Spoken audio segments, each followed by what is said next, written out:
Hi, so today it's bathroom day. We have a shower that we're going to be doing an epoxy floor on. This shower in the past was a plastic pan that was extremely ugly. It was painted using a waterproof spray paint and it worked pretty good.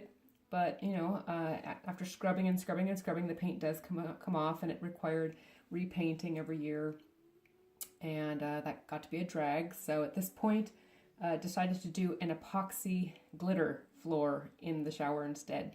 So what I'm going to do is turn the camera around, show you the condition of the shower, talk about what we're going to do, and then we're going to jump right in. Okay, here we go. So what you're seeing here is a plastic basin. You're seeing discoloration. This is where the paint's worn off, and we've given it a really good scrub using a very stiff bristle brush to make sure that any paint that's on there really wants to stay on there, and any paint that wanted to come off has come off.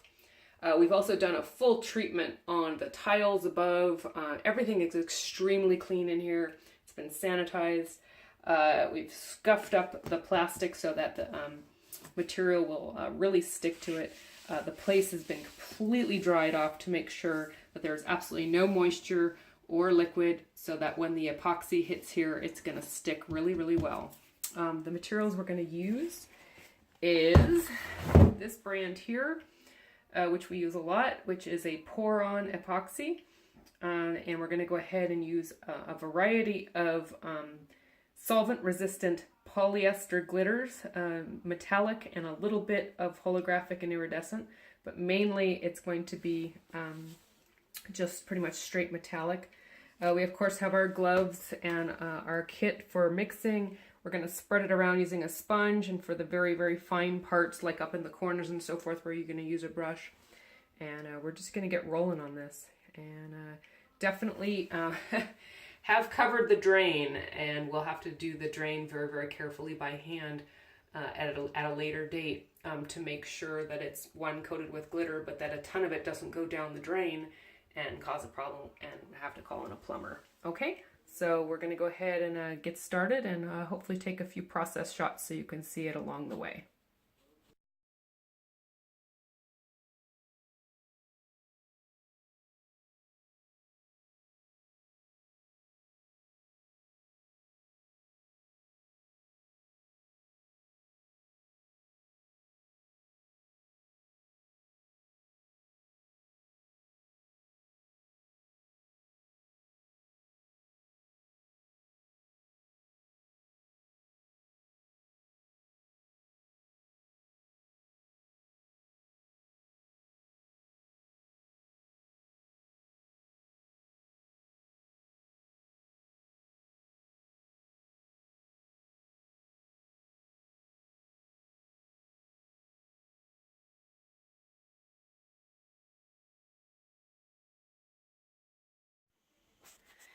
Okay, so what has happened here is a coat of the epoxy has been put down that you saw me starting. It has been completely done. And then I took loose glitter and I blew it all over the surface. The pieces that don't attach will go ahead and be brushed off.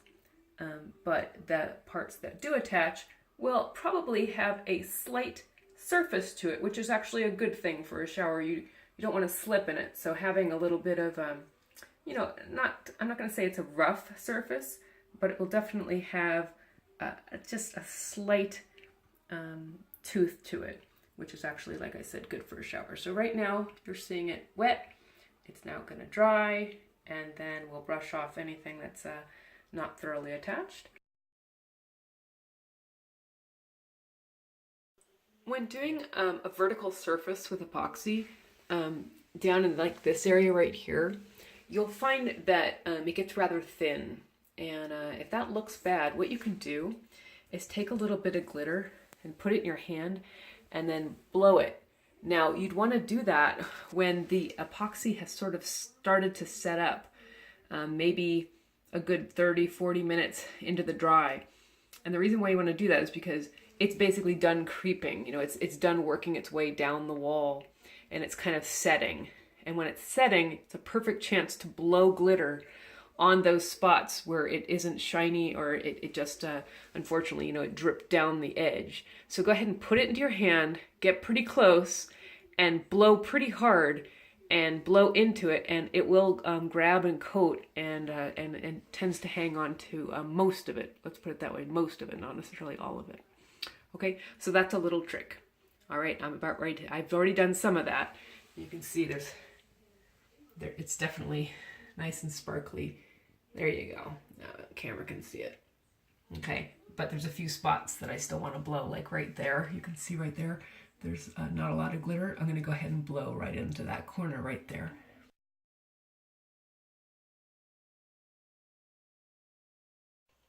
Okay, so it's about 3 or 4 hours in, and I have removed the blue tape. And the reason I've removed it at this time is because at this point, the epoxy is still soft enough where when I remove the tape, I can kind of work it with, like, let's say an X-Acto knife or a popsicle stick or something, so that I can get it to release from the tape and have a clean line around the ring.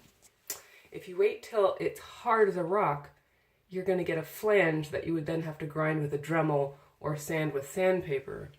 But if you do it at like the 3 or 4 hour mark, then it's soft enough where you can work it and make it quite clean, and you'll see that edge is quite clean there. Okay, we're attacking the drain.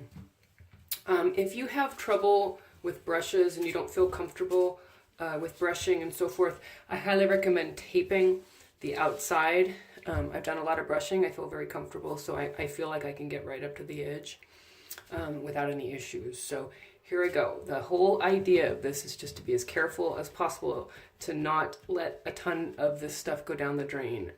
Preferably none of it going down the drain. So here we go.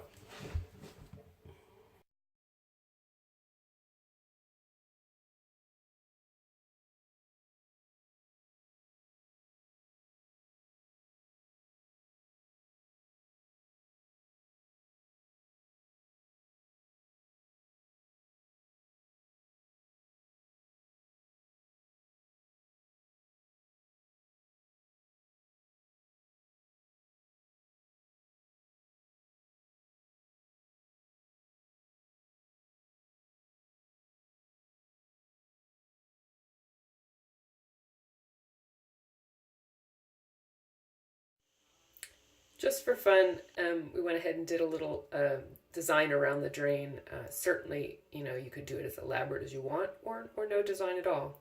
It just seemed like it might be kind of fun to have it there, so we went ahead and added it.